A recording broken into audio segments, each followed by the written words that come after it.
बिस्मिल्लाहिर्रहमानिर्रहीम अस्सलाम वालेकुम। मैं हूं शाह खंजदा। पीडीएम में सफ़ेद मातम इस वक्त बिस चुकी है। उनका रोना धोना, उनकी चीखें, उनकी वो चीखों पुकार, उनका शोर गुल हस्बे मामूल बदस्तूर रवायती तौर के ऊपर वो जारी है। सुप्रीम कोर्ट से एक बड़ा फैसला, एक वाज़ेह फैसला, आईनो कानून के मुताबिक फैसला, इमरान खान की जीत के ऊपर मबनी फैसला, एक तारीखी फैसला जो है वो आ चुका है। इलेक्शन कमीशन के लिए मामला इंतहाई खराब हो चुका है।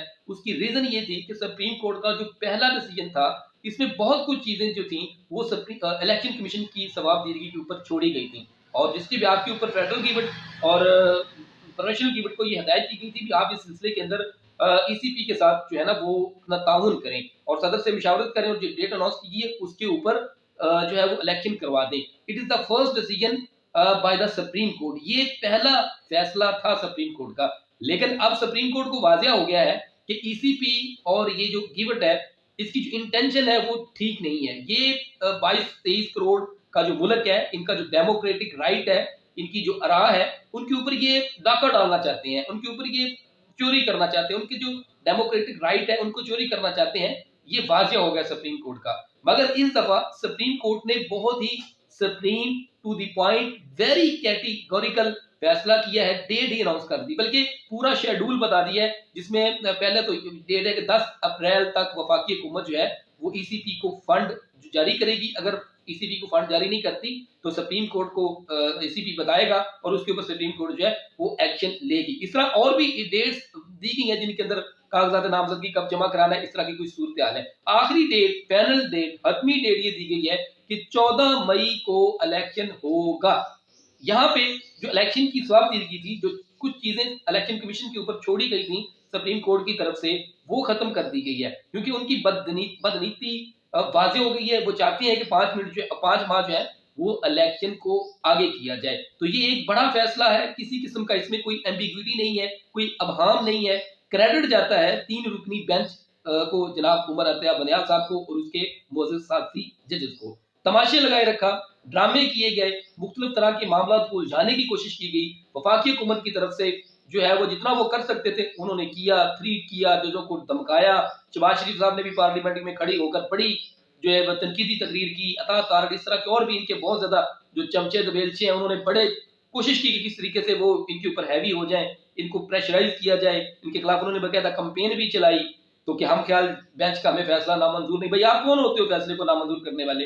तो खैर उसके ऊपर, इस सारे दबाव के ऊपर, इस सारी गहमा गहमी के ऊपर जो उमर अता बंदियाल साहब है उसने वाकई ये साबित कर दिया है कि वो मर्द हक है और मर्द मोमन है, और उसके साथ जो मोअज़्ज़ज़ जज बैठे हुए थे उन्हीं की तरफ से भी यही बात है। अब तो हुकूमत ये उज़र अगर ये लेती है, भाई इलेक्शन का काम तो इलेक्शन कमीशन का काम है इलेक्शन करवाना, तो अब इलेक्शन कमीशन के मामला के अंदर जो है वो सुप्रीम कोर्ट मुदाखलत ना करे। तो इसमें जो है सुप्रीम कोर्ट ने तो ऑलरेडी भी मुदाखलत नहीं की। सुप्रीम कोर्ट ने पहले भी मुदाखलत नहीं की। इलेक्शन कमीशन की एक डोमेन होती है, उस डोमेन में सुप्रीम कोर्ट इसको जरूर लेके आया है कि जनाब आपके ऊपर जो लीगल बॉन्डिंग थी उसको आप पूरा करें। सुप्रीम कोर्ट का काम आइन और कानून के ऊपर लाना है, उनकी बालादस्ती है। कोई चीज खिलाफ कानून नहीं है। शेड्यूल बना दिया गया, डेट अनाउंस कर दी गई, बाकी बाकी चीजों की डेट अनाउंस कर दी गई। तो ये कोई इसमें मतलब गैर कानूनी काम नहीं हुआ। सुप्रीम कोर्ट के ऊपर ये फर्ज था, ये वाजिब था, ये वक्त की जरूरत था, ये 22 करोड़ आवाम की आवाज था कि जनाब इलेक्शन होने चाहिए। तो ये एक डेमोक्रेटिक राइट था,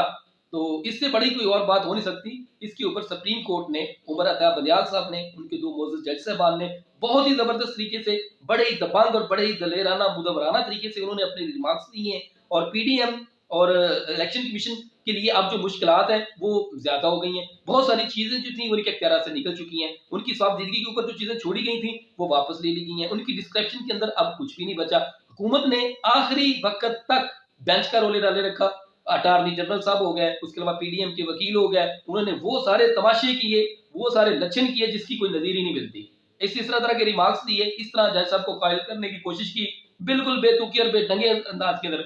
मुझे ये बताएं कि एक तरफ मैं ये कहूं कि मुझे फलां जज साहब के ऊपर इत्मीनान नहीं है और मैं खुद ही उसके पास जाके उसमें फरीक बनने की कोशिश करूं, तो इससे बड़ा खिलवाड़ कोई हो सकता है? ये सारी ड्रामेबाजी जो थी वो चलती रही और होती रही।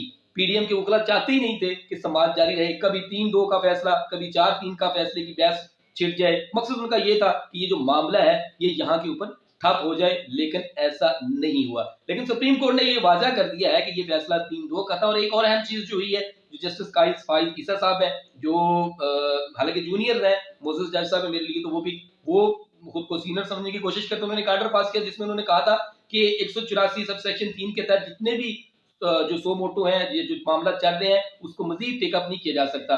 जो प्रिंसिपल्स बनाए गए हैं, पहले उनको डिसाइड किया जाए और उनके ऊपर काम जारी है, तब जो हो सकता है।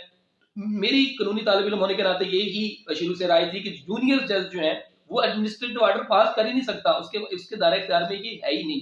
तो इस फैसले को भी रद्द कर दिया गया है। रजिस्ट्रार के मामले के अंदर भी आपने देखा है, इस फैसले को भी एड्रेस इस सारी सूरत में किया गया है। अब जो सूरत हाल है वो ये है कि अब इस सारे सिनेरियो के अंदर अब होगा क्या, अब आगे क्या होने जा रहा है। पीपल्स पार्टी की तरफ से बयान आ रहे हैं, उनको वोटों की जो है वो आवाजें सुनाई दे रही हैं। उनके मुताबिक मुल्क के अंदर इमरजेंसी लग सकती है, उनके मुताबिक मार्शल लॉ लग सकता है, क्योंकि वो बहुत बुरी तरह से पिट चुकी हैं, बहुत ज्यादा उसको डिफीट हो गई है। पीडीएम के अंदर जितनी भी जमातें हैं, उन सबको मुंह की खानी की पड़ी और वो ये सारी बातें कर रहे हैं। हालांकि आपको याद होगा, पाकिस्तान पीपल्स पार्टी वो पार्टी है जो शुरू से मार्शल लॉ के बहुत ज्यादा खिलाफ रही है। ये विक्टिम बनती थी, मजलूम बनती होती थी कि जी हमारे ऊपर बड़े जुल्म किए गए, मार्शल लॉ लग गया, हमारा ये हो गया, हमारा वो हो गया। तो अब यही इस तरह की नवीदें सुना रही हैं कि जनाब इसमें इमरजेंसी लग सकती है, मार्शल लॉ लग सकता है। नाज़रीन किराम, मैं आपको बताऊं कि मार्शल लॉ का कानून में कोई वाज़िया, कोई कॉन्स्टिट्यूशनल इसकी डेफिनेशन नहीं है, इसका कोई जवाब ही नहीं है कि कैसे लग सकता है। एक सूरत के अंदर मार्शल लॉ मुल्क के अंदर लगता है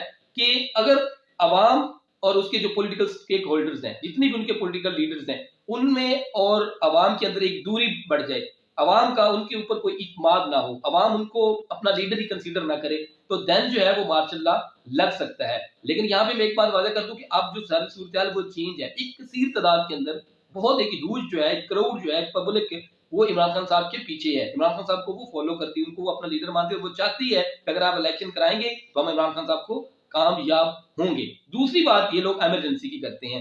इमरजेंसी की कानून के अंदर गुंजाइश भी है और कुछ ग्राउंड्स भी बताई गई हैं कि वो अगर फिलफुल हो जाए तो इमरजेंसी लग सकती है। अब उसमें क्या है, अगर मुल्क में कोई जंग शुरू हो जाती है तो आप इमरजेंसी लगा सकते हैं, कोई नेचुरली कैलेमिटी आप मुल्क के अंदर आ जाती है तो आप इमरजेंसी लगा सकते हैं। अब ऐसा नहीं हो सकता कि जनाब हम लोग तो सियासी तौर पर कमजोर हैं, मुल्क में इमरजेंसी लगा दीजिए, ऐसा होगा नहीं। और अगर ये लोग ऐसा करेंगे तो इसका मतलब है कि सुप्रीम कोर्ट जो है वो इसके ऊपर वाज़िया दोबारा फिर से सो मोटो लेगी और इस मामले को वो खुद सुपरवाइज करेगी और इसको देखेगी। ये नहीं हो सकता कि अगर आप लोग सियासी तौर पे कमजोर है तो मतलब इमरजेंसी लगा दी जाए, ये कोई कोई तरीका नहीं है और ऐसा हो नहीं पाएगा।